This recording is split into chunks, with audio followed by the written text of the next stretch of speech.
Bro, what is going on with wrestling at the moment? What is with all these goddamn celebrities? We don't need them. I mean, I guess Pat McAfee isn't really a celebrity. He's more like a football kicker and all that sort of stuff. Like, honestly, the Cody Rhodes and Randy Orton storyline was actually getting good. And, like, I mean, there could have been a better reveal, possibly. Like, maybe The Rock, I even would have been okay with. But out of all the people it could have been, it was Pat McAfee. Like, oh, man, bro. Like, I don't know. That storyline went from, like, starting to build up to as soon as Pat showed up, it just dropped. Like, it was just... Ah, man, like, I'm actually not even kidding. It's so boring. Like, I'm kind of okay with the speed stuff with Logan Paul and the Vision and all that sort of stuff. Like, that's kind of just funny. That had a real life element to it where LA Knight literally come to IShowSpeed's setup and threw him into his desk. I mean, that was just hilarious as shit. I thought that was great. We've also got Jelly Roll also included in this stuff for Cody Rhodes as well. Like, I mean, man, I get that they want to get into a wrestling ring and all that sort of stuff, but, like, they've got to stick to their own thing, bro. Like, I'm okay with them showing up every now and then, like, on an episode or something like that, but, like, they can't be in a build-up to WrestleMania, the biggest week of the year, biggest show of the year. It's just, I don't know. This is probably just a rant video, to be honest. It's been a while since I've actually uploaded, but I had to speak about it. There's just no way that, like, I mean, there's probably a lot of people that are also talking about this on the internet, which I'm not surprised by at all. But yeah, I mean, this Cody Rhodes and Jelly Roll and Randy Orton and Pat McAfee whole storyline is just, I get they're trying to build backlash, but could they not have saved it for just after WrestleMania? Maybe, possibly, like, I don't know. That whole storyline, man, was just like getting really, really good. I personally would have hoped for Ted DiBiase to come back. That would have been crazy because, like, the timing of Orton being like talking to someone on the phone and then his case just getting completely wiped was a bit wild, I'm not going to lie. And I was like, oh my God, Ted DiBiase might actually show up. And he's still going to be in he's still going to be in the arena. He's still going to be in Vegas when this all happens. So I'd kind of be cool to see him just show up and even help Cody or something like that. But oh my God, Pat McAfee, bro. I just can't get it out of my head. Like, that's literally all I've been thinking about for the last 2 weeks since he showed up. Like, why? Why are we doing this? There can't possibly be any swerve unless they have, like, another person that comes in that is The Rock. But I feel like if they have The Rock come back, he's going to cost Roman. It makes the most sense. They build up their match. I would think maybe SummerSlam could be an option, but I feel like it's more of a WrestleMania match. And obviously, if Saudi Arabia doesn't go through, then there's other possible options in America for them to have it.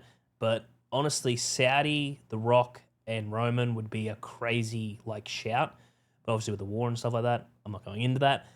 But, like, there's just no one else that Pat could be teamed up with, in my opinion, that I can think of. Like, it's just, bruh, it just makes no sense. I don't even know. Like, I feel like they could have been, like, another legend or someone that, like, they could have just talked about, like, even, like, Randy's dad or someone like that. I don't know. I do not know. But, oh my God, like, that storyline is fucked. I'm just not talking about it anymore. Next storyline that they've stuffed up, in my opinion, is Seth Rollins and Gunther.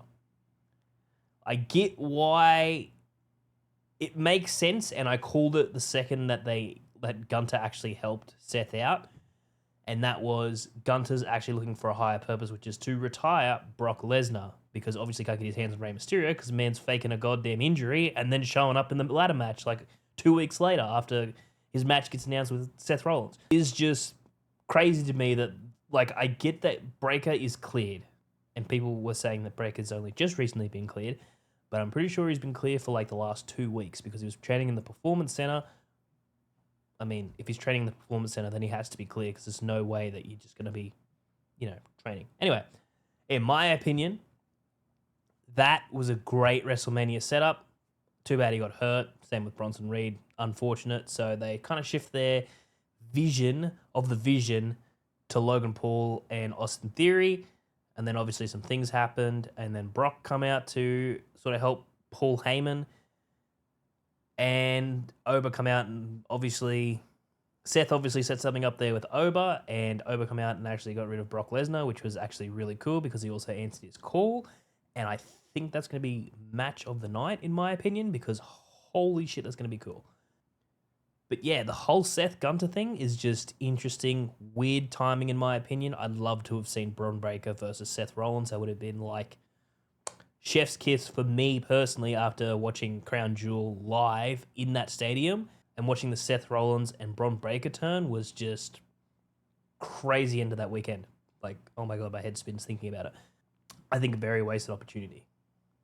But there is positives that come out of this.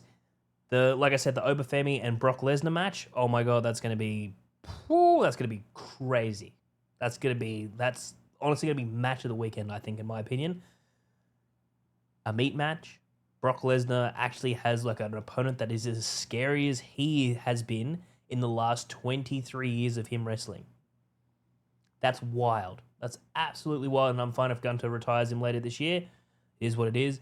But even if Brock wins, Oba's still going to win from this. I don't understand why people think that Oba can lose this and then he loses all his momentum. He's going up against the fucking Beast, man. Like, think about it. The Beast versus the Ruler. That's like Tony Stark going up against Thanos. That is crazy. That is crazy work. I'm actually so excited. Like, that's going to be, like I keep saying, it's going to be match of the weekend. It's going to be so good. The next match I'm kind of excited for is CM Punk versus Roman Reigns. They've actually built this up so well. I mean, Roman's winning. There's no way Punk wins. Roman is definitely winning.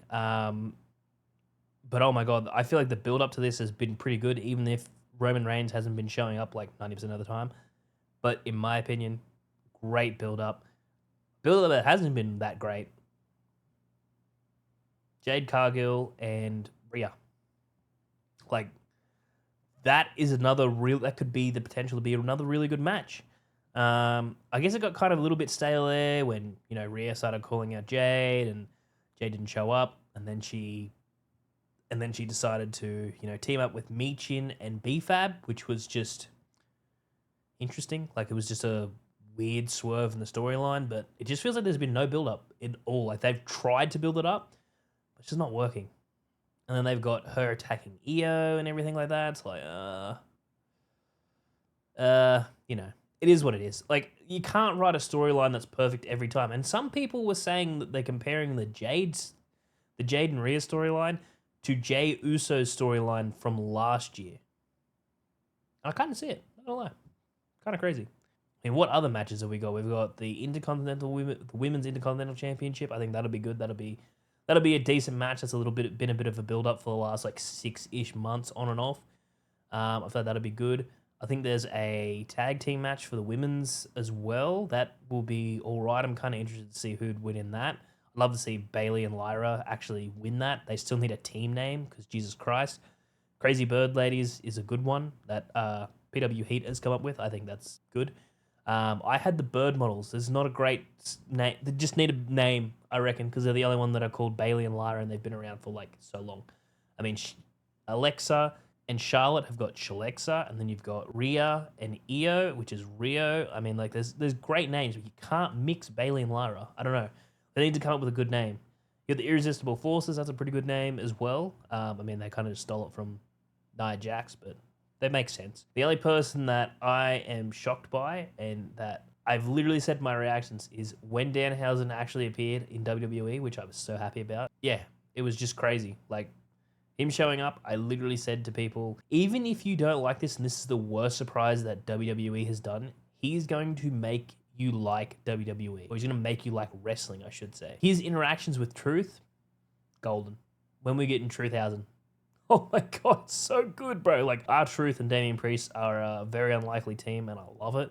But, oh my God, the interactions that we've had between Truth and Danhausen, I mean, we've only had 2 in the last 6 to 7 weeks.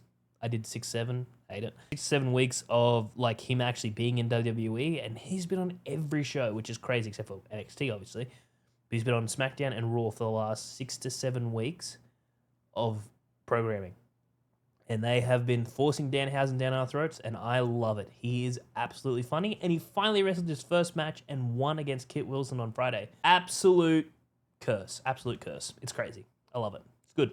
Kind of sad that he doesn't get a match at Mania, or, man, they could still set it up.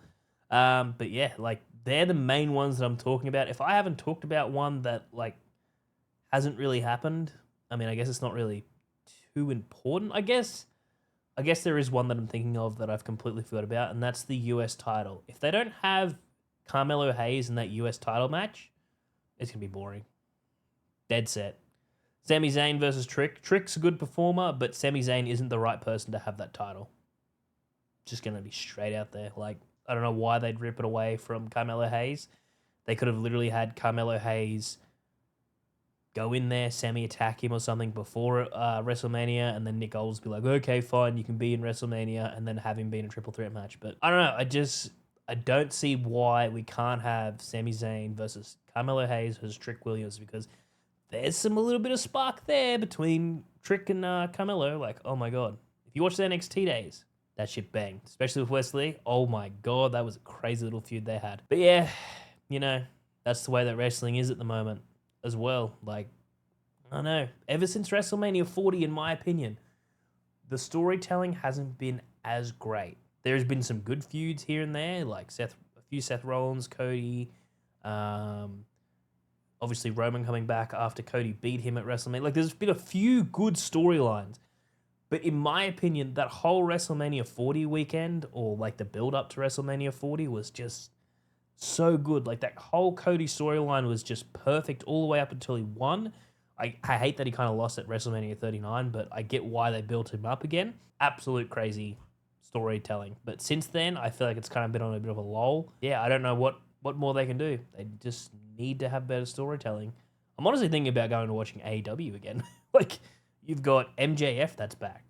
And I love MJF. He's a good dude. Like, I don't hate AEW. I just fallen out of love. Jericho's back over there too, which is crazy. Everyone thought that Jericho's come back. I honestly thought Jericho's come back at Elimination Chamber, and the Royal Rumble. But that didn't happen. Unfortunate. You have your good PLEs, you have your bad PLEs. It just sucks that they can't always build WrestleMania to be God tier every time. I mean, there's been a couple bad ones and good ones, but is what it is. But hey, if you guys did enjoy this video and enjoyed my tiny little bit of a rant that I had, hit the like button, hit the subscribe button. I'm going to be uploading a lot more, and I say this every video, like, I'm going to upload a lot more. I'm actually going to upload more, and I've got something planned. I'm going to have some weekly things happening here and there.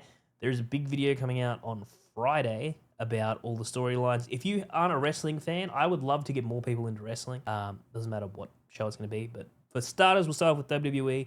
And if we have to, we'll lead into other shows, which, you know, I'm currently watching. I also want to get people into Australian wrestling as well, because that scene's kind of a bit untapped at the moment, and gotta fuck it with it. It's PWA, MCW, crazy stuff. But yeah, like I said, if you enjoyed, like, subscribe, please, it's free, and you will stay up to date with all the videos that I actually try and upload on a good time schedule. New video coming out this week, which is going to be all the storylines leading into WrestleMania, so it'll probably be a pretty bulky video. And yeah, I don't know if I should do my prediction videos anymore. The prediction videos have kind of gone over to TikTok and Instagram. If you want to go follow them, I'd appreciate that as well. They're mainly just pictures and who I think is going to win without like a whole lot of context. It's just more like, this is who I pick, this is who I think is going to win. I also think that this person could win. It's just a quick, simple video. See you guys on Friday. Peace.